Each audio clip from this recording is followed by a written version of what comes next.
নমস্কার, দূরদর্শন কেন্দ্র আগরতলায় আপনাদের সবাইকে স্বাগত। সেই সঙ্গে হজবরল অনুষ্ঠানে আপনাদের সবাইকে স্বাগত জানিয়ে আজকে এই পর্ব শুরু করব। তবে এই পর্বে আমরা নাটক দেখব, কথা বলবো কচিকাচাদের সঙ্গে। ভারত সরকারের সাংস্কৃতিক মন্ত্রণালয়ের অধীনে সিসিআরটি 2023-24 বর্ষে দেশব্যাপী যে পরীক্ষা নেওয়া হয়, বিভিন্ন বিভাগে পারদর্শিতার জন্য সেই বৃত্তি প্রদান করা হয়। সেরকম আমাদের ত্রিপুরা রাজ্যেও বিভিন্ন খুদেরা এই বৃত্তি পেয়েছে। তবে আজ এই মুহূর্তে স্টুডিওতে আমার সঙ্গে চারজন এমনই বৃত্তিপ্রাপকরা উপস্থিত রয়েছে যে কিনা এর মধ্যে 3 জন নাটকে এবং 1 জন আবৃত্তিতে বৃত্তি পেয়েছে। চলুন তবে তাদের সঙ্গে আলোচনা করা যাক। বাপাসে প্রথমেই রয়েছে রণমিত শর্মা। সে ক্লাস 6-এ পড়ে এবং সিসিআরটি স্কলারশিপ এই বছর কিন্তু সে পেয়েছে। আমরা রণমিতকে স্বাগত জানাচ্ছি আমাদের এই অনুষ্ঠানে। রণমিতের পরেই রয়েছে অংশু আচার্যি।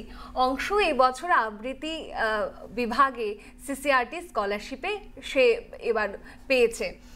অংশু, তোমাকেও অনেক অনেক স্বাগত আমাদের এই হজবরল অনুষ্ঠানে। তোমার থেকে অবশ্যই আজকে আমরা আবৃত্তি কিন্তু শুনবই।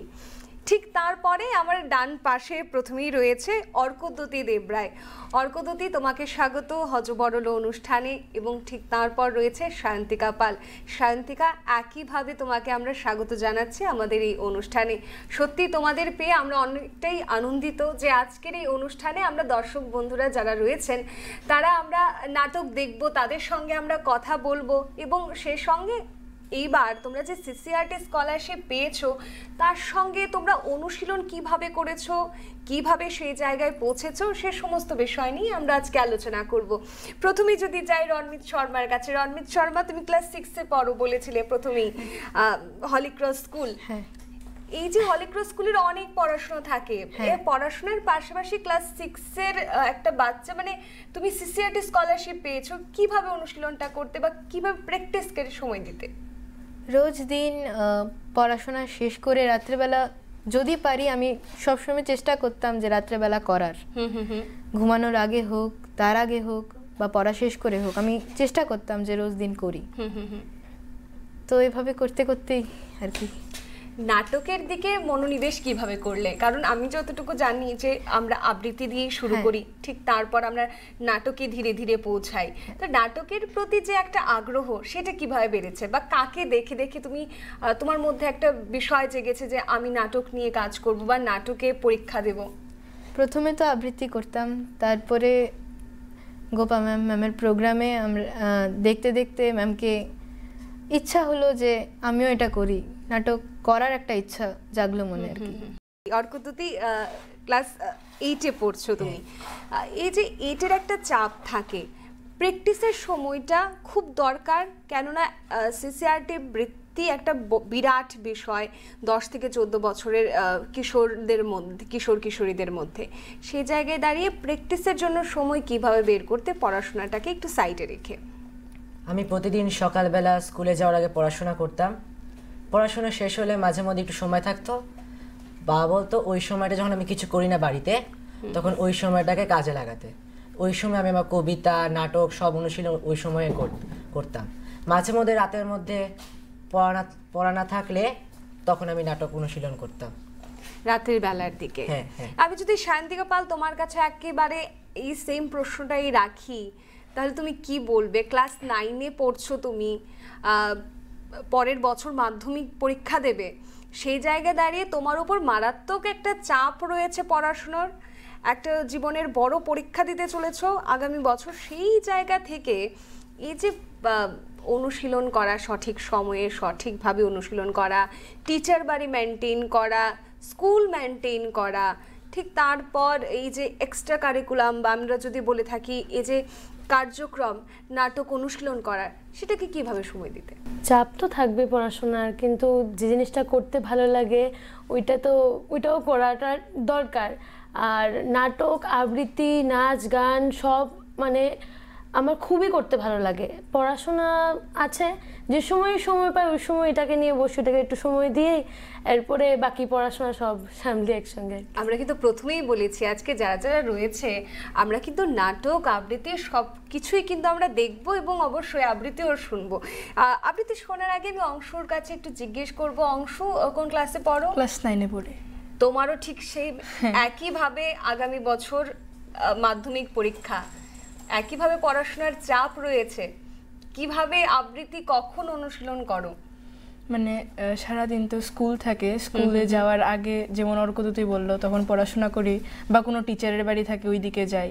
তখন স্কুল থেকে এসে রাত্রে যদি টিচার থাকে তাহলে টিচারের বাড়ি থেকে এসে পড়াশোনা করি। অনেক সময় মনে হয় টিচারের বাড়ি পড়ে আর পড়াশোনা এতটা করতে ভাল লাগে না, মাথাটা অনেক ব্যথা করে। তখন কি করি, এই আবৃত্তি হোক, গান বা তবলা, এগুলো আমি অনুশীলন করি। মানে তখন এগুলো করলে মনটা খুব মানে ভাল লাগে, পড়াশোনার মাঝে মাঝে এগুলো করে। আমরা যতটুকু এর আগে কথা বলছিলাম যে তুমি রামকৃষ্ণ মিশন স্কুলের স্টুডেন্ট, একেবারে বলা যায় যে এই যে আবৃত্তি পাঠ করার আগে একটা বিরাট 2 পাতা কি 3 পাতার মতো আবৃত্তিটা মুখস্থ করতে হয়। সে যে মুখস্থটা কিভাবে করতে তুমি? মানে আমি যখন আমার ম্যামের কাছে আবৃত্তিটা শুনতাম তখন আমি মনে একটা ছবি বানাতাম আবৃত্তিটা। এই ছবির অনুযায়ী আমি ভাবতাম যে এই ঘটনাটা হয়েছে, এটার পরে কোন ঘটনাটা হবে, এই অনুযায়ী আমি আমার আবৃত্তিটাকে মুখস্থ করতাম। এরপরে তো ভাবটাবের বিষয় আছে। বেশ, আমরা এখানে যারা যারা রয়েছে তার মধ্যে সবচাইতে ছোট হচ্ছে রণমিত, কারণ রণমিত ক্লাস 6-এ পড়ে। রণমিত, আমি যদি ভুল না হই, তুমি আমাদের আজকে একটা পারফরমেন্স অবশ্যই দেখাবে। পারফরমেন্সটা কিসের উপর? পারফরমেন্সটা অ্যাকচুয়ালি একটা গ্রামের লোকের উপর, যে কিনা স্বাধীনতা বলে যে জিনিসটা আছে ওইটা ঠিক বুঝে না আর কি, আর ও শুধু খিদা বুঝে। তো এটাকে নিয়েই আমার এই আজকের পারফরমেন্সটা আছে। আমি যদি ভুল না হই ফেব্রুয়ারি মাসে তোমাদের এই মূল্যায়ন পরীক্ষা ছিল সিসিআরটির জন্য, তোমার কি সেম পারফরমেন্সটাই ছিল? হ্যাঁ। কিরকম অনুভূতি কাজ করতো ঠিক যাওয়ার আগ মুহূর্তে? কতটা ভয় ভয় ছিল? যাওয়ার আগে অনেকটা ভয় লাগছিল, মানে ঢোকার পরে এতটুকু লাগেনি, কিন্তু যাওয়ার আগে পর্যন্ত অনেক ভয় করছিল আর কি। মানে টেনশনটা লেভেলটা অনেক বেশি আছিল, কিন্তু যখন শুরু করেছো তখন একটু ফ্রি মাইন্ডেড হয়েছি। তখন মানে যারা আছিলেন ওদের সাথে কথা বলে একটু ফ্রি মাইন্ডেড হওয়ার পরে তারপরে যখন শুরু করেছি তখন একটু বেটার ফিল হচ্ছিল, তারপরে করেছি। পারফরমেন্সের পরে কি মনে হয়েছিল যে এইবার অন্তত এই বৃত্তিটা আমি পেয়ে যাব, আমাদের এই কনফিডেন্সটা কাজ করছে? কনফিডেন্স তো ছিলই, আর হ্যাঁ মনে হচ্ছিল পাবো, কিছু বলা যাচ্ছিল না কিন্তু মনে হচ্ছিল আমি পাবো। বেশ, আমরা অর্কদ্যুতি, সায়ন্তিকা এবং রণমিতের সঙ্গে আরো কথা বলবো, তবে তার আগে আমি অংশুর থেকে একটু আবৃত্তি শুনবো। এখন আমি যে আবৃত্তিটা করছি এটা রবীন্দ্রনাথ ঠাকুরের মানে 22শে শ্রাবণের দিনটি নিয়ে। আমরা সবাই জানি এটা ওনার মৃত্যুর দিবস। এখন আষাঢ় মাস চলছে, পরেই শ্রাবণ মাস আসছে, তাই এই কবিতাটা আমি করতে চলেছি। কবি সুবোধ সরকারের 22শে শ্রাবণ। আমরা প্রত্যেকে আজ 22শে শ্রাবণ। আমি সান্তিয়াগো গিয়েছিলাম পাবলো নেরুদার মৃত্যু দেখতে। আমি স্পেন গিয়েছিলাম লোরকার মৃত্যু দেখতে। 3টে বুলেট তার কোমরের তলা দিয়ে ঢুকে কিভাবে বেরিয়ে এসেছিল, কিন্তু বুলেট কিছুই করতে পারেনি কবিতার। এখনো স্পেনের আকাশ ভরে যে জ্যোৎস্না ওঠে তার নাম ফেদ্রিকো গার্সিয়া লোরকা। আমি ঠিক এটাই বলতে চাইছিলাম, পৃথিবীর যেখানে যেখানে আজও বৃষ্টি হয় তার নাম 22শে শ্রাবণ। আপনার খুব কষ্ট হচ্ছিল সেদিন, দুপুর থেকে, বিকেল থেকে, সন্ধ্যা থেকে আপনার ঘন ঘন হিক্কা উঠছিল। হিক্কা হিক্কা, শুধু হিক্কা, যেন সভ্যতার সংকট হিক্কা হয়ে আপনার গলা বেয়ে উঠে আসছিল নাকে মুখে। ময়ূরের পালক বুলিয়ে আপনাকে খাওয়ানো হলো। জানি না আপনি খেয়েছিলেন কি না। আপনি তখন খাওয়া না খাওয়ার ঊর্ধ্বে। রাত 3টের সময় আপনি চোখ মেলে তাকালেন, আপনি বারান্দা এলেন। কোথায় দারোয়ান? তার পেটে ব্যথা করছিল কাল, সে কোথায়? আমি তাকে ওষুধ দেব। বাবা মশাই, আপনি ঘুমোন, দারোয়ান ভালো আছে। অন্ধকারের ভেতর যে আশ্চর্য আলো থাকে, সে আলোতে বসেছিল একটা চড়ুই। আপনি সেই চড়ুইয়ের সামনে বসে পড়লেন। জোড়াসাঁকোর দোতলায় সে এক অভূতপূর্ব দৃশ্য। আপনি দু চোখ ভরে দেখছেন একটা পাখিকে, পাখিও দু চোখ ভরে দেখছে আপনাকে। আপনি বললেন, তুই আমাকে নিতে এসেছিস? পরের দিন মধ্যাহ্নের এক মুহূর্ত আগে আপনার ডান হাত উঠে গেল শূন্যে, তারপর নেমে এলো নাকে, তারপর চোখে। আপনার রোগা হয়ে যাওয়া দুটো আঙুল থির থির করে কাঁপছিল। একটা আঙুল জন্ম, একটা আঙুল মৃত্যু। তারা দুজনে গাইছে, তোমার কাছে বর মাগে, মরণ হতে যেন জাগে গানের সুরে। ঠিক তখনই খসে পড়ল আপনার হাত, বিছানার কাপে খসে পড়ল, ঝুলতে লাগলো মেঝের একটু উপরে। আমি আজ 22শে শ্রাবণ, আমি পাপড়ু নিরুদার মৃত্যু দেখেছি, লোরকার মৃত্যু দেখেছি, কিন্তু কোনো কবিকে মৃত্যু দিনে জন্মাতে দেখিনি। কয়েক কোটি মানুষ চোখের জল মুছতে মুছতে রাজপথে নেমে এসেছিল। প্রতিটি চোখের জল গীতবিতান। চড়ুই, তুই কাকে নিতে এসেছিলি? পৃথিবীর যেখানে যেখানে আজও বৃষ্টি হয়, তার নাম 22শে শ্রাবণ। অসম্ভব ভালো, বলার ভাষা রাখে না। এবং আমরা যদি বলতে চাই যে আমরা চাইলে প্রত্যেক দিনই রবি ঠাকুরের দিন উদযাপন করতে পারি। রবি ঠাকুর এমন একটি বিষয় আমাদের প্রত্যেকের জীবনে সকাল থেকে শুরু করে রাত পর্যন্ত, যার গান, আবৃত্তি, লেখনী নিয়ে আমরা সারাটা দিন কাটিয়ে নিতে পারি। তোমার সেই আবৃত্তিতে সত্যি মানে বলার ভাষাটুকু আমরা হারিয়ে ফেলেছি। এবার যদি আমি যাই একটু অর্কদ্যুতির কাছে। অর্কদ্যুতি, একটা বলা যায় যে ও আবৃত্তিটা যখন শোনাচ্ছিল তখন মনে হচ্ছিল এই একটা গ্রাফের ব্যাপার থাকে কথা বলার সময়, বা তুমি যখন কিছু প্রেজেন্ট করছো তোমার গলার দ্বারা একটা গ্রাফের বিষয় থাকে, কখন পিচটা হাই করতে হয়, কখন পিচটা লো করতে হয়। এটা কতটা গুরুত্বপূর্ণ, কেননা তোমার থেকে দেখে দেখে অনেক ছোটরা রয়েছে তারা কিনা শিখবে। তো সেই বিষয়টা যদি বলো আমাদের সঙ্গে, এই যে গলার প্র্যাকটিসটা বা গলার রেওয়াজটা, সেটা কতটা দরকার? এটা আসলে মানে অনেকটাই দরকার, যেহেতু আমাদের কবিতা বলার সময় আমাদের কয়েকটা জায়গার মধ্যে আমাদের একটু উঁচু উঁচু করে বলতে আমাদের বোঝাতে লাগে ব্যাপারটা। তো এটা আমাদের পক্ষে খুব দরকার যে রেওয়াজ করা, মানে কবিতাটা প্রত্যেকদিন একটু করে যদি কবিতাটা রেওয়াজ করা যায়, তাহলে আমরা বুঝতে পারি যে কোন জায়গার মধ্যে আমরা কবিতাটা পড়তে পড়তে বুঝতে পারবো যে কোন জায়গার মধ্যে আমাদের পিচটা একটু হাই করে বোঝাতে হবে, যে এখানে যে এই ব্যাপারটা বোঝাতে পারছে। অবশ্যই। শান্তিকা, তোমার কাছে যদি আমি বলি যে তুমি মূল্যায়নের জন্য পরীক্ষা দিয়ে এলে ফেব্রুয়ারি মাসে, এবং কিছুদিন আগে তোমার নামটা ডিক্লেয়ার করা হলো, 635 জনের মধ্যে তোমার একটা নাম রয়েছে। এই যে প্রথম দেখার অনুভূতিটা, যে আমি স্কলারশিপটা পেয়ে গেছি, বৃত্তি পেয়ে গেছি, তো ফিলিংসটা কেমন ছিল প্রথম? আসলে আমি এক্সপেক্ট করিনি যে আমি পাবো। অনেকেই তো দিয়েছে, তো মনে হচ্ছিল হয়তো আসবে। তো আমার ম্যাম প্রথমে আমাকে ফোন করে বলছিল যে একটু চেক করো, হয়তো বা তোমার নাম আছে। তো তখন আমি শুনে একটা আলাদা এক্সাইটমেন্ট, হয়তো বা আছে, মানে থাকার মানে হতে পারে আছে। এবার চেক করার পরে তো মানে সবাই এখন ফোন করে করে আমাকে কংগ্রেচুলেশনস বলছে, মানে আলাদা একটা খুশি, মানে বোঝানো যাবে না। আমি যদি রানমিত ভুল না হই, এখানে যারা যারা বসে আছে সবাই গোপা সেনগুপ্ত ম্যাডামের কাছে তারা শিক্ষা গ্রহণ করছে। ঠিক ওই ম্যাডামের কৃতিত্বটা ঠিক কতটুকু যদি বলতে হয়? ম্যামের কৃতিত্ব আমাদের এই সব কিছুতে অনেকটা বেশি, কারণ ম্যাম যদি না থাকতো হয়তো আমরা শিখতে পারতাম না।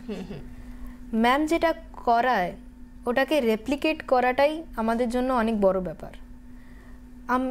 আমরা যতটুকুই করছি ওটা ম্যামের জন্যই করছি, আর ম্যাম আমাদেরকে খুব ভালো করে শেখায়, আমরা যেটা বুঝি আমরা এটা করতে পারি।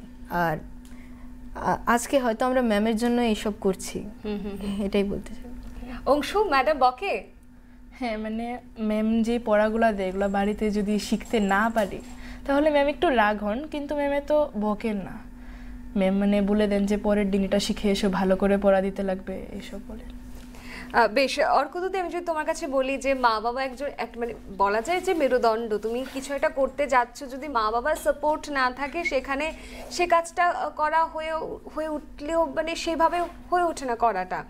তো সেই জায়গায় দাঁড়িয়ে এই যে মা বাবার অনুপ্রেরণা বা মা বাবার একটা বলা যায় তাদেরও তো অনেকটাই পরিশ্রম রয়েছে না তোমাদের সেই জায়গায় পৌঁছে দিতে, তো সেক্ষেত্রে কি বলবে? মা বাবা কতটা পুশ করতো, নাকি বলতো না পড়াশোনা আগে কর, পড়াশোনা শেষ করার পর যার সময় থাকবে তখন আবৃত্তি করবে, পড়াশোনা ফেলে নয়? এই ক্ষেত্রে বলতে গেলে বাবা একটু বেশি, কারণ বাবা আমাকে নাটকের স্কুল থেকে আরম্ভ করে, কবিতা স্কুল থেকে আরম্ভ করে সব জায়গাতে বাবাই আমাকে নিয়ে যেত। কোনো প্রোগ্রাম থাকলে, অফিস ম্যানেজ করে এসে বাবা আমাকে সবসময় যে কোনো জায়গায় প্রোগ্রাম থাকলে বাবা আমাকে নিয়ে যেত। আর যদি বাবা নিজেও নাটক পারে, বাবা আমি যদি ম্যাম আমাকে নাটকটা দেখাতো, এটা বাড়িতে এসে আমি যদি নাটকটা বাড়িতে যেদিন প্র্যাকটিস করছি তো কোন জায়গাটার মধ্যে আমি পারছি না সেই জায়গা বাবা আমাকে সবসময় দেখিয়ে দিত। কবিতার ক্ষেত্রেও বাবা আমাকে সবসময়, বাবা কবিতা করতে খুব পছন্দ করে, বাবা সবসময় দেখি খালি মোবাইলে কবিতাই শুনছে, আর আমাকে বলতো যে কবিতা গান এগুলি খুব জরুরি জীবনের পক্ষে। আর আমাকে বলতো না যে পড়াশোনা ফেলে তুমি গান কবিতা করো। পড়াশোনার জন্য আমাকে বাবা জীবনে কোনো সময় চাপ দেয়নি, মাও দেয়নি। মা বাবা আমাকে দুজনেই বলতো যে আমি কবিতা গান করি, পড়াশোনা সব মিলিয়ে যাতে আমি ঠিকঠাকভাবে সবকিছু করে যাই, সব দিকে যেতে হয়। হ্যাঁ। বেশ, আমরা তোমার থেকে আরো কিছু বিষয় জানবো, তোমার থেকে নয় শুধুমাত্র, তোমাদের কাছ থেকে অনেক কিছু আরো জানার রয়েছে। ঠিক তার আগে অর্কদূতি, যে নাটকটা তুমি করেছিলে সেদিন, সেটা একবার দেখা যাক তাহলে, চলো। আমি আজ্ঞা ওই তোদের গায়ের লাফরা মাতো বটি, বাবুদের মিসা মামলায় জেল কাটছি 5 বছর। পুলিশ আইসে আমার ইড়ি করে তুলে লেগেছিল তা নাই, বুটের গুতা আর চাবুক মারতে মারতে লাল করে দিছিল আমার লুয়ার পাড়া গতরটাকে। গপ্প বা কাহিনী লই আইগা, সত্যি কথা মারিগাড়া মজুর লাফরাকে খেয়ে নাইছিন তো। ডাঙা কাইটে ডাগর খেত বানাইছিল বাবু দে, পাথর ভাঙ্গে রাস্তা করেছিল ওই জমিদারদের, আর বুকের গাম ঢুইলে করেছিল ওদের বাগান। আর শেষ তজ্ঞ কিনা আমাকে জেলে ঢুকাইলো, পুলিশে ধরাই দিলে মিসা মামলা। আমি চোর ডাকাত গুন্ডা লই আইগা, আমি দাগাবাজ কুনি আসামি লই, পেটের দায়ে মারিগাড়া মজুর। ওই মজুরি বাড়ার লাগে সবাই মিলে জনের দিন ধর্মঘট কইল, আমি ওদের সাথে ছিলি। বড় লোকগুলা ছোট লোকগুলাকে রকদাই মারবেক, শেষ করে দিবেক। আর ইঠোটা কি উকড়ায় ফেলতে তো ধর্মঘট করেছিল। গ্রামের জমিদার খড়কে এসে কড়া হুকুম দিলে ধর্মঘট চলবেক নাই। বউটা কি বলতে যাইতে গার ডাক্কা দিলে, সিলোটাকে বললে মরলে, আর আমাকে বললে এ লাফরা যা আমার খেতে হাল দেগা, যা আগাছা উকড়ায় বাগানটাকে সাফ করে দেগা। 2 টাকা বেশি বকশিস দিব, বুঝলিস? যা। আমি হাত জোর করে বলেছি না বাবু, আজকে আমরা ধর্মঘট মানাইছি, আগে ঘুরঘুরায় চলে গেলে যাবার বেলে শুনাই দিলে জলে বাস করি কুমিরের সঙ্গে বাত ধর্মঘট করা বুঝাই দিছি। 2-3 দিন যাইতে না যাইতে তার বড় বাবু আইলো, আমারে মারতিকা হিড়ির করে দৌড়ে আইনে দমে চাবুক মারলো, গতরটাকে অপারে দিয়া বলল, বল শালা বম বাজছিলিস কিসকে, কোথায় পাইছিলিস পান মশলাগুলি, আর কে ছিলিস বল। মারিগাড়া মজুর লাফরার কথাগুলো সেদিন কেউ শুনে নাই, আজ্ঞা কেউ না। সেদিন গ্রামের লোক দাঁড়ায় দাঁড়ায় ফাইলে দেখছিল, আর ইউয়াকে বলছিল, শালা চোর গুন্ডা বদমাস আছে, আরো খা কতক দিলে সব কইলে বলবে। এই কথাটা মনে পড়লে আমার গাটো এখন গুড়গুড়ায়, লোমগুলো কাড়া হইয়া যায়। 5 বছর জেল হাজত শেষ তক্ক সারা ফালি, কিন্তু আমার বউটো সিলিটো কোথায়, ওরা নাই আজ্ঞা, ওরা নাই, বুকে শুকায় মইরে গেছে, ঘরটা দেশা গেছে জড়ায়।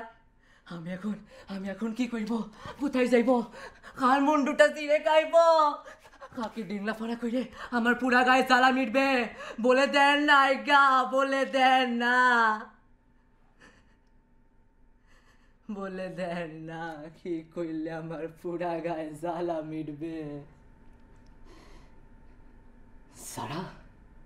যারা মরি বউটো সিলিটকে বুকে শুকায় মারলো,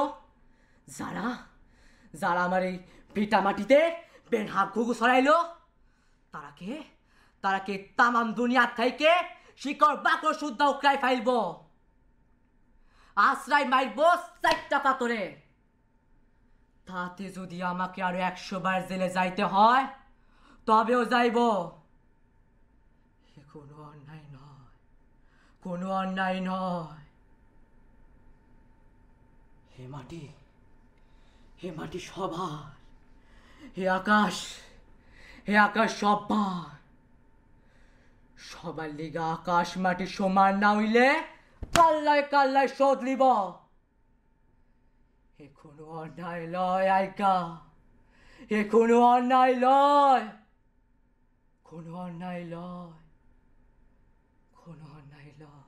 আমরা নবরস শুনেছি, আমরা জানি যে যখন থিয়েটার পারফরমেন্স করতে হয় তখন 9টা রস দরকার হয়। ঠিক সেই জায়গায় দাঁড়িয়ে এই যে তোমার মধ্যে তোমার পারফরমেন্স যখন আমরা দেখছিলাম, তোমার যে আমরা যে সচরাচর যে ভাষায় কথা বলি সেই ভাষা নয়, একটু অন্যরকম ভাষা, এই যে এই ভাষায় কথা বলাটা সেটা কি করে রপ্ত করলে তুমি? ভাষায় তো আমরা ঠিক কথা বলি না এই ভাষাটায়, কিন্তু এই ভাষায় কবিতা একটু অন্যরকম ভাষাটা, হ্যাঁ, কিন্তু এই ভাষায় কবিতা নাটক করতে আমাদের খুব ভালো লাগে।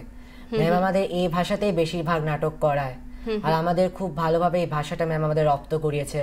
প্রত্যেকদিন ম্যাম আমাদের অনেক নাটক, প্রথম থেকে আমাদের এই নাটকগুলি এমন ভাষায় নাটকগুলি করাতে প্রথম দিকে আমাদের একটু অসুবিধা হতো এই ভাষাগুলি বলতে, কিন্তু আস্তে আস্তে যখন আমরা নাটকটা আরো প্র্যাকটিস করতে আরম্ভ করলাম তখন এই ভাষাটা আমাদের রপ্ত হয়ে গেছে। বেশ, শান্তিকা তোমার কাছে যদি আমি জিজ্ঞেস করি, এই যে তুমি বলছিলে আমাকে যে আমি নাচ গান ইত্যাদি করতে ভালোবাসি, তার পাশাপাশি নাটকটাও করছি, এই নাটকের প্রতি যে মনোনিবেশটা হলো তোমার ঠিক কার থেকে হলো, মানে কাকে দেখে তুমি অনুপ্রেরিত হলে যে আমাকে নাটকটা করতে হবে, নাটকটা করতে চাই? প্রথমত আমি তো আগে নাটকটা করতাম না, নাচ গান আবৃত্তি সবই হতো। তো একদিন ম্যামের প্রোগ্রাম দেখার পরে মনে হলো যে না, নাটকটাতে আলাদা কিছুটা আছে, মানে এটা মানে আমিও করতে পারবো হয়তো বা, যদি আমি চাই। আমার ম্যাম থেকে ইন্সপিরেশন পাওয়া, ম্যামকে দেখে আমার মানে আলাদা একটা কী বলবো, মানে শেখা যে ম্যাম এভাবে করছে, আমারও ওটা এভাবেই করতে হবে। তো তারপর থেকে এই নাটকটা একসঙ্গে শেখা। বেশ বেশ বেশ, আমরা তো দেখলাম একটা নাটক দেখলাম, এবার কি আমরা একটা আবৃত্তি শুনতে পারি? হ্যাঁ, আবৃত্তি শুনবো। আগের আবৃত্তিটা তো কবিগুরু রবীন্দ্রনাথ ঠাকুর নিয়ে করেছি, এখন ওনারই লেখা একটা কবিতা করছি। এই কবিতাটা আমার খুব একটা প্রিয় কবিতা। ম্যাম যখন এটা করেছিলেন প্রথম আমাকে শুনিয়েছিলেন যেটা করো তুমি, আচ্ছা। আর এটা শোনার পরে আমার ইচ্ছে ছিল যেটা ভালো করে শিখবো এটা। কবিতাটার নাম নববেশ। বেশ। সেদিন কি তুমি এসেছিলে ওগো, সে কি তুমি মোর সভাতে, হাতে ছিল তব বাসি, অধরে অবাক হাসি। সেদিন ফাগুন মেতে উঠেছিল মদবীয় ফলশোভাতে, সে কি তুমি ওগো, তুমি এসেছিলে সেদিন নবীন প্রভাতে, নবযৌবন সভাতে। সেদিন আমার যত কাজ ছিল সব কাজ তুমি ভুলালে, খেলিলে সে কোন খেলা, কোথা কেটে গেল বেলা। ঢেউ দিয়ে দিয়ে হৃদয় আমার রক্ত কমল দুলালে, পুলকিত মোর পরাণে তোমার বিলোর নয়ন বুলালে। সব কাজ মোর ভুলালে, তারপরে হায় জানি নে কখন ঘুম এলো মোর নয়নে। উঠিনু যখন জেগে ঢেকেছে গগন মেঘে, তরু তলে আছে একেলা পড়িয়া দলিত পত্র শয়নে। তোমাতে আমাতে রত ছিনু যাবে কাননে কুসুম চয়নে, ঘুম এলো মোর নয়নে। সেদিনের সভা ভেঙে গেছে সব, আজি ঝড়ো ঝড়ো বাদরে। পথে লোক নাহিয়াট রুদ্ধ করেছি দাঁত, একা আছে প্রাণ ভূতল শয়ান আজিকার ভরা ভাদরে। তুমি কি দুয়ারে আঘাত করিলে, তোমারে লবকে আদরে, আজি ঝড়ো ঝড়ো বাদরে। তুমি যে এসেছো ভস্য মলিন তাপস মূরতি ধরিয়া, স্তিমিত নয়ন তারা জ্বলেছে অনল পারা। সিক্ত তোমার জটাজুটো হতে সলিল পড়েছে ঝরিয়া, বাহির হইতে ঝড়ের আধার আনিয়াছ সাথে করিয়া। তাপস মূরতি ধরিয়া নমিহে ভীষণ মৌন রিক্ত, এসো মোর ভাঙা লয়ে। ললাটে তিলক রেখা যেন সে বনহি লেখা, হস্তে তোমার লৌহ দণ্ড বাজিছে লৌহ বলয়ে। শূন্য ফিরিয়া যেও না অতিথি, সব ধন মোর নালয়ে। হেসো হেসো ভাঙা লয়ে।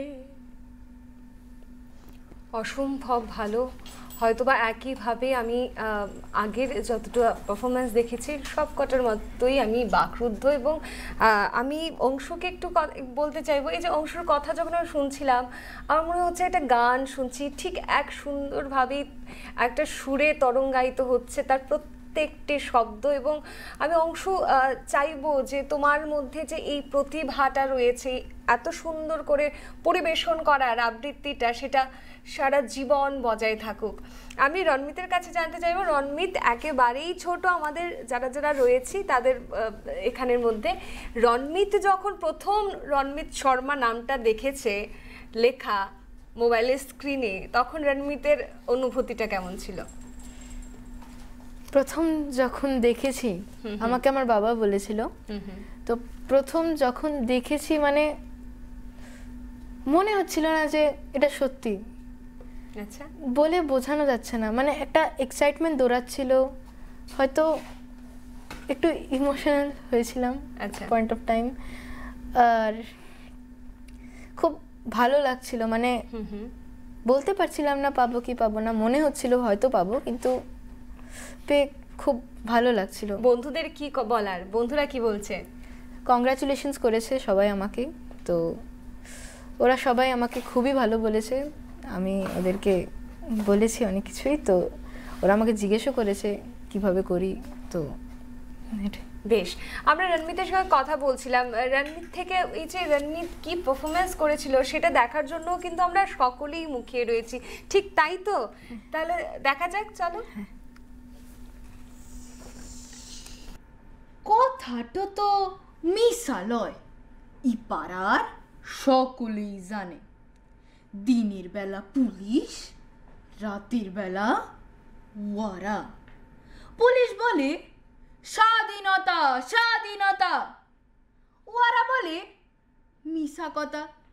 ফের পুলিশ বলে স্বাধীনতা, ফের ওয়ারা বলে মিশা কথা।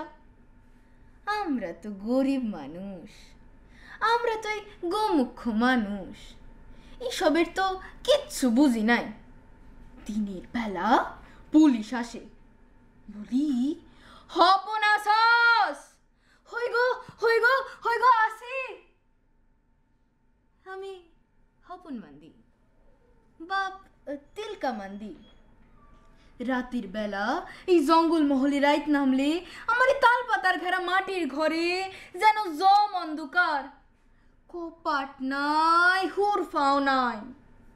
তখন ওয়ারা আসে, বলি হপনা সস, হই গো হই গো হই গো আসি। আমি হপন মান্দি, বাপ তিলকা মান্দি। এভাবে মোদের দিন কাটে, রাত কাটে। ইয়ার মাঝে একদিন বোম ফাটলি পাড়ায়, চারিদিকে রিরি রিরি পড়ে গেল। আমাদের পাড়ার মুরলি শিলা গেল ময়ূরে বোমে। দিনটা শিলা বাবুদের পত্রিকা তোলার দিন। আমরা তো গরিব মানুষ, আমরা তো এই হাভাতা মানুষ, শুধু খিদা বুঝি, এই পত্রিকা তো বুঝি নাই। তাই ফাইলি ফাইলি দেখছিলাম কিরম ওই তিরঙ্গা পত্রিকা তুলছে বাবুরা। দেখতে দেখতে এক পুলিশ আইলো মোর সামনে। ওই তোর নাম কি?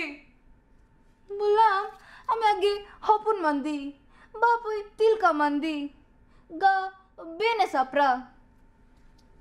আর বলে হবে নাই, চল চল। যাবো কোথায়? লক আপে।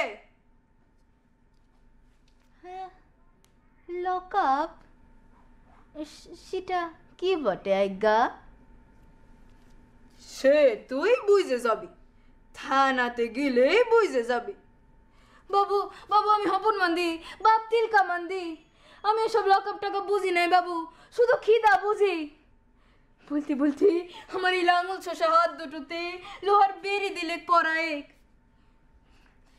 গাড়ি ধুইরে ঢাকারে জিপ গাড়িতে দিলে ভুইরে। গাড়ির ভিতর ইপাশে পুলিশ, উপাশে পুলিশ, বন্দুকের নল। ইয়ার মাঝে আমি হপন মান্দি সব করে বসে।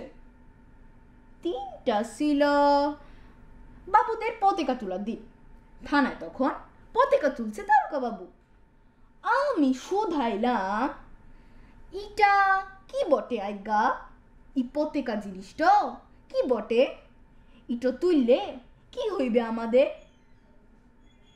কি বলবো, এই শুনে থানার দারোগা বাবু আমার কাঁধে ধরে আমার পেটে মালে না অনেক লাথি।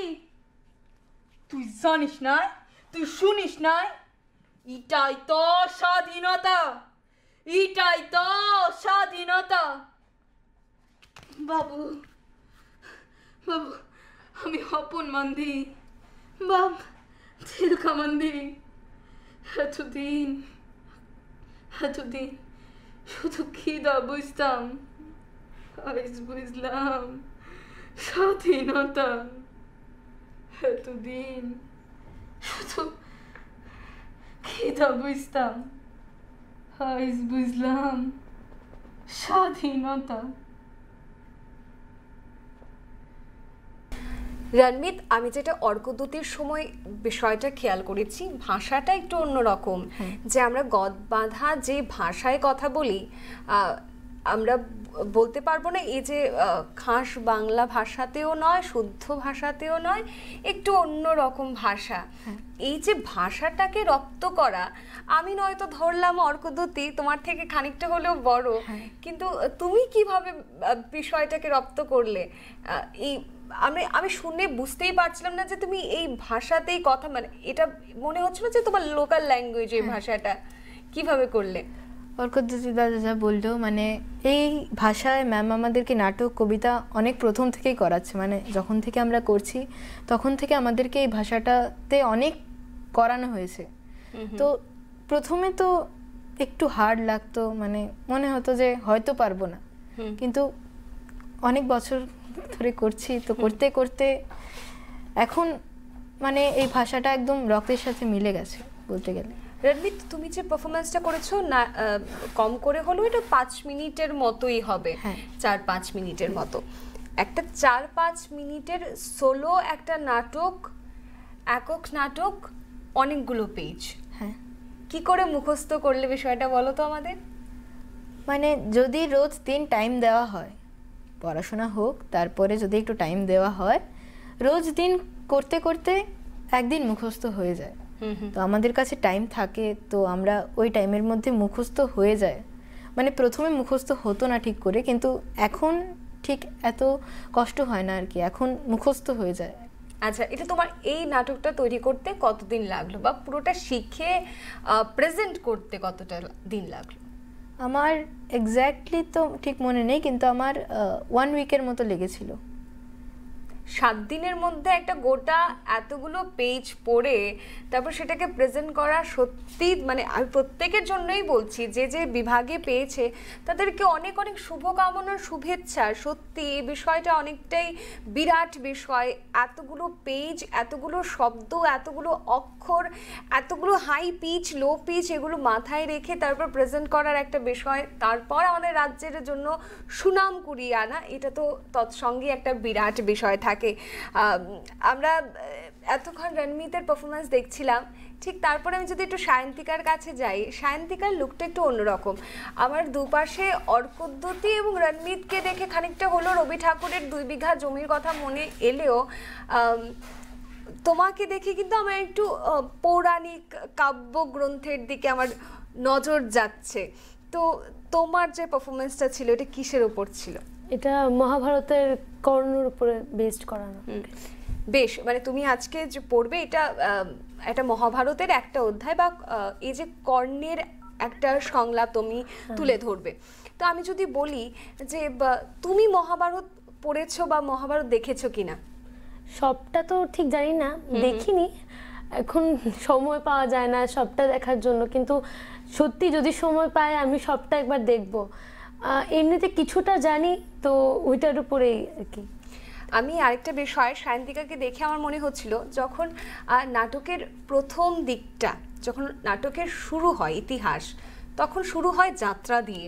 আমরা সকলেই জানি তখন যাত্রা পালা হতো, দলে দলে লোক যেত, প্রসেনিয়াম থিয়েটার, যেটাকে আমরা আগে পরবর্তী বিবর্তিত রূপ যেটা আমরা দেখি, ঠিক তখন আমরা দেখতাম যে সেখানে মহিলা চরিত্র পুরুষেরা অভিনয় করতো, পুরুষেরাই মহিলা সেজে সেখানে সীতার রোল করলো বা কুন্তির রোল করলো, তারাই রোলটা করলো। এবার তোমার দিকে তাকিয়ে আমার মনে হচ্ছে এটাও আজকে ডেটে সম্ভব যে একজন পুরুষের অভিনয়, মানে কর্ণকে যদি আমরা একজন পুরুষ হিসেবে ধরি, তাকে তুমি একজন মহিলা হয়ে বা একটা মেয়ে হয়ে কিভাবে রূপায়িত করবে, সেটা অবশ্যই দেখার বিষয়। চলো তাহলে আর কথা না বাড়িয়ে একটু দেখা যাক তোমার পারফরমেন্সটা। ঠিক আছে। অসংখ্যবার প্রয়াস করেও আমার রথচক্র আমি মেদিনী থেকে তুলতে পারলাম না অর্জুন। দীর্ঘক্ষণ আমায় সুযোগ দিয়েছ তুমি, তোমায় সাধুবাদ জানাই। এবার নির্দ্বিধায় অবলীলাক্রমে আমায় হত্যা করতে পারো তুমি। না না না না না না না, আমার আর কোনো পরিতাপ নেই, অনুতাপ নেই, বিপন্নতাও নেই, বিষণ্ণতাও নেই। অবসান হোক কর্ণপর্বের। বিদায় বিদায় সূর্য, বিদায় হে দিনমণি। তোলো গান্ডীব, স্বনিক্ষেপ করো, ধ্বনিত হোক তোমার দেবদত্ত। আমার মৃত্যুর সঙ্গে সঙ্গে শেষ হোক কর্ণপর্ব। বাসুদেব, যুগাবতার, হে মহান সারথি, তুমি পশ্চাতে কেন? দাঁড়াও দাঁড়াও, সামনে এসে দাঁড়াও। অর্জুনকে আদেশ দাও নিক্ষেপ করুক স্বর। তোমার ধর্মযুদ্ধের কদর্যতম কলুষতম পর্বের পরিসমাপ্তি ঘটাও। ধর্মযুদ্ধ, ধর্ম একদিকে সত্য, অন্যদিকে মিথ্যা, একদিকে ন্যায়, অন্যদিকে অন্যায়। তুমি কৌরব বিরোধী, অতএব অপরাধী তারা। তুমি ধর্ম সংস্পনার্থে যুগে যুগে অবতীর্ণ হয়ে অধর্ম যুগের অবসান ঘটিয়েছ। এ তো তোমারই অভিভাষণ। মুখ তোলো, মুখ তোলো কৃষ্ণ, মুখ তোলো। তাকাও, তাকাও আমার দিকে, চোখ তোলো। কি দেখছো, কি দেখছো আমার দু চোখে? অন্যায়, অপরাধ, ঘৃণা, অধর্ম? বলো কৃষ্ণ, বলো কি দেখছো, কি দেখছো আমার দু চোখে? অবজ্ঞা, অনাচার, লজ্জা? লজ্জা? আমার লজ্জা কি তোমাদের লজ্জা নয়? ভারতের লজ্জা নয়? আমার লজ্জা কি পাণ্ডবের লজ্জা নয়? মহাভারতের লজ্জা নয়?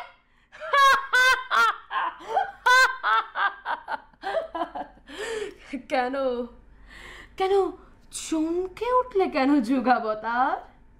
আশঙ্কায় আমি যদি অর্জুনের সামনে প্রকাশ করে দেই আমার আমার জীবনের সত্য, পরিজ্ঞাত সত্য, আমি আমি কৌরব পক্ষে থাকলেও কপটাচারী নয় কৃষ্ণ। আমার আমার মায়ের পরিচয় আমি জানি। কেন তিনি জন্মরাত্রে আমাকে ত্যাগ করেছেন সেটাও আমি জানি। মা, মা, কোনো কোনো অভিমান নেই, কোনো অভিমান নেই মা, কোনো অনুযোগ নেই। মৃত্যুর আগে শুধু একবার একবার জানতে চাই আমার পিতৃ পরিচয়। হে হে যুগাবতার, বলো বলো, কে কে আমার পিতা? কি আমার পিতার নাম? সূর্য? সূর্য, চমৎকার! সৌরজগতের মহান অধিপতি, দেব দিবাকর। সবার পিতা রয়েছে, আর আর কর্ণের পিতা? বলো বলো, কার কার ওরজাত সন্তান আমি? কার পরিচয়ের জন্যে আমি আজ কালীন? বলো যুগাবতার, বলো। মৃত্যুর পূর্বে সন্তান জানবে না তার পিতৃ পরিচয়? বলো যুগাবতার, বলো। হে যুগাবতার, তোমার কাছে আমার একটা মিনতি। হে ব্রজেন্দ্র নন্দন, মৃত্যু পথযাত্রী এই কানীন পুত্রের বিনীত নিবেদন, অর্জুনের হাতে আমার আমার মৃত্যু নিশ্চিত করো না। ভাইয়ের হাতে ভাইয়ের মৃত্যু যে অধর্ম, ভবিষ্যৎ যে কোনোদিন আমাদের মাফ করবে না। হে ব্রজেন্দ্র নন্দন, হে যুগাবতার, মুক্ত করো আমাকে যন্ত্রণা থেকে, মুক্ত করো আমায়, মুক্তি দাও আমায়, মুক্তি দাও, মুক্তি দাও। শান্তিকা, আমি দেখলাম যে একটা প্রপার যে গেস্টারটা দরকার হয় একটা বীর পুরুষের ক্ষেত্রে, তোমার পারফরমেন্সে সেটা অবশ্যই ছিল। আমি এখানে ক্ষুদ্র মানুষ, জাজ করার অবশ্যই কেউ নই, কিন্তু এই যে তোমার একটা গেস্টার, কর্ণের রূপটাকে, কর্ণ যেভাবে কথা বলেছেন সেই তাকে রপ্ত করা, সে বিষয়টা তোমার মধ্যে আমরা দেখেছি। একজন মেয়ে হয়ে এই যে এই আঙ্গিকে অভিনয় করা টাফ ছিল নাকি ইজি ছিল, নাকি এমনি হয়ে গেছে? না, আসলে টাফ ছিল, কিন্তু প্র্যাকটিস করতে করতে এটা আস্তে আস্তে এটা হয়ে গেছে। বেশ, আমরা আজকে আমাদের এই যে হযবরল অনুষ্ঠান ঠিক তার শেষের দিকেই রয়েছি। তবে এই যে কচি কাচেরা রয়েছে বা খুদেরা রয়েছে, তাদের সঙ্গে কথা বললে হয়তোবা শেষই করা যাবে না, কেননা গোটা দেশে 635 জন বৃত্তি লাভ করেছে সিসিআরটি। তার মধ্যে আমাদের ত্রিপুরা রাজ্যে গোপা সেনগুপ্ত যিনি ম্যাডাম রয়েছে, তার আন্ডারে 4 জন এবার বৃত্তি লাভ করেছে। প্রথমেই আমাদের সঙ্গে ছিল অংশু চ্যাটার্জি, ঠিক তারপর রণমিত শর্মা, এবং ঠিক তারপরেই ছিল অর্কদ্যুতি আমার ডান পাশে, এবং সায়ন্তিকা পাল। আমি বলবো তোমাদেরকে, এটাই হয়তোবা পথ চলার শুরু। আগামীর পথটা অনেকটা বিশাল, অনেকটা ব্রড, আরও অনেক দূর এগিয়ে যেতে হবে। শুধু আমার পক্ষে নয়, গোটা দূরদর্শনের পক্ষ থেকে তোমাদের অনেক অনেক শুভেচ্ছা, ভালোবাসা। ভালো থেকো, এবং পড়াশোনা তো চালিয়েই যাবে, এবং সে সঙ্গে এই যে নাটক, আবৃত্তি, তবলা শেখা, নাচ গান শেখা, এসবও তোমরা সুন্দরভাবে চালিয়ে যাও, সেটাই কামনা করছি। আজকের মতো অনুষ্ঠান তাহলে আমরা এখানেই শেষ করছি। নমস্কার।